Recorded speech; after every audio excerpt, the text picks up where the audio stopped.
इसे अपने पति के कत्ल के झूठे इल्जाम में जेल भेज दिया गया था। लेकिन इस दिन सब कुछ बदल गया जब उसने एक कॉल की और अचानक आवाज सुनी।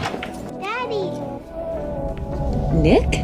उसका पति जिंदा था। वो उसकी सबसे अच्छी दोस्त के साथ था। निक ने तुरंत फोन की तार खींचकर निकाल दी। लिब्बी बार बार नंबर मिलाती रही लेकिन लाइन डेड थी। लिब्बी पूरी तरह टूट गई। तभी उसे सब समझ आ गया। क्या उसके पति ने अपनी मौत का नाटक किया था? क्या उसने ही ये पूरा प्लान बनाया था ताकि उसे फंसाकर जेल भेज दे, इंश्योरेंस का पैसा ले ले और उसकी बेस्ट फ्रेंड के साथ नई जिंदगी शुरू कर दे? जेल से अपनी बेगुनाही साबित करना लगभग नामुमकिन था। उसका आखिरी सहारा इंश्योरेंस कंपनी थी, लेकिन उन्होंने भी उस पर भरोसा नहीं किया। उसकी सेलमेट जो एक वकील थी ने उसे चेतावनी दी। जेल से केस पलटना सालों लेता है और 95% मामलों में फेल हो जाता है। इसलिए उसने लिब्बी को सलाह दी, रिहा होने के बाद अपने पति को ढूंढो और उसे मार दो। कानून में एक ही जुर्म के लिए 2 बार सजा नहीं होती। लिब्बी ने ये बात दिल में बैठा ली। वो रोज एक्सरसाइज करने लगी। जब बाकी कैदी बातें करते वो पेट की मसल्स मजबूत करती। जब सब आराम करते वो बारिश में दौड़ती। अपने बेटे से दोबारा मिलने की उम्मीद ने उसे जिंदा रखा। देखते देखते 6 साल निकल गए। उसकी सेलमेट्स ने जेल में ही उसके बेटे का 8वां जन्मदिन मनाया। अच्छे बर्ताव की वजह से लिब्बी को पैरोल मिल गई। अब उसे जेल की जगह शहर के एक घर में रखा गया, जहाँ 3 साल तक एक अफसर की निगरानी में रहना था। नियम बहुत सख्त थे। कोई लड़ाई नहीं, कोई झगड़ा नहीं और रात 8:30 तक लौटना जरूरी। एक भी नियम टूटा तो सीधे वापस जेल। लेकिन अब लिब्बी के पास अपने बेटे को ढूंढने का मौका था। सबसे पहले उसे अपनी बेस्ट फ्रेंड को ढूंढना था। ये वही किंडरगार्टन था जहाँ उसकी दोस्त काम करती थी। प्रिंसिपल ने बताया कि मैडी और एंजेल पिछले 6 साल से यहीं रह रहे हैं। उसने कहा अगर लिब्बी अभी आई तो बच्चे की जिंदगी खराब हो जाएगी, इसलिए उसने एंजेल का पता देने से मना कर दिया। उस रात अंधेरे का फायदा उठाकर लिब्बी ने कोहनी से शीशा तोड़ दिया। उधर पैरोल अफसर को शक हो गया कि लिब्बी अपने बेटे को ढूंढने जाएगी। लिब्बी ने फाइल खोली और आखिरकार एंजी का पता मिल गया। तभी पुलिस पहुंच गई और पीछा शुरू हो गया। 4 साल की जेल ट्रेनिंग ने लिब्बी को फुर्तीला बना दिया था। वो तेजी से किंडरगार्टन से भाग निकली। पुलिस उसे समुद्र के किनारे तक ले आई। लिब्बी पेड़ों की जड़ों के पीछे छिप गई और पुलिस गाड़ी पर जोरदार वार किया। रेतीली जमीन और सीट बेल्ट की वजह से अफसरों को ज्यादा चोट नहीं लगी। आखिरकार उन्होंने लिब्बी को पकड़ लिया। उसने पैरोल तोड़ी थी, इसलिए उसे वापस जेल भेजा जा रहा था। सफर के लिए फेरी ली गई। पूरे रास्ते लिब्बी अपनी बेगुनाही की बात करती रही, लेकिन अफसर कैसे भरोसा करता? उसने लिब्बी को गाड़ी के हैंडल से हथकड़ी लगाई और कॉफी पीने ऊपर चला गया। लिब्बी ने तभी भागने का प्लान बना लिया। उसने देखा अफसर चाबी ले जाना भूल गया था। पास में पाइप थी। उसने गाड़ी स्टार्ट की और बार बार टक्कर मारनी शुरू की। आखिरकार लाल गाड़ी पानी में गिर गई। अफसर ने देखा और तुरंत दौड़ा, लेकिन हैंडल मजबूत था। जैसे ही वो पास आया लिब्बी ने एक्सेलरेटर दबा दिया। अफसर भी कूद पड़ा और दोनों झील में गिर गए। किस्मत से खिड़की खुली थी। अफसर ने जल्दी से उसकी हथकड़ी खोली। दोनों नीचे डूबने लगे। खुद को आजाद कराकर लिब्बी ने बंदूक पकड़ी और पानी के बहाव के सहारे ऊपर की तरफ तैरने लगी। जैसे ही वो सतह पर आई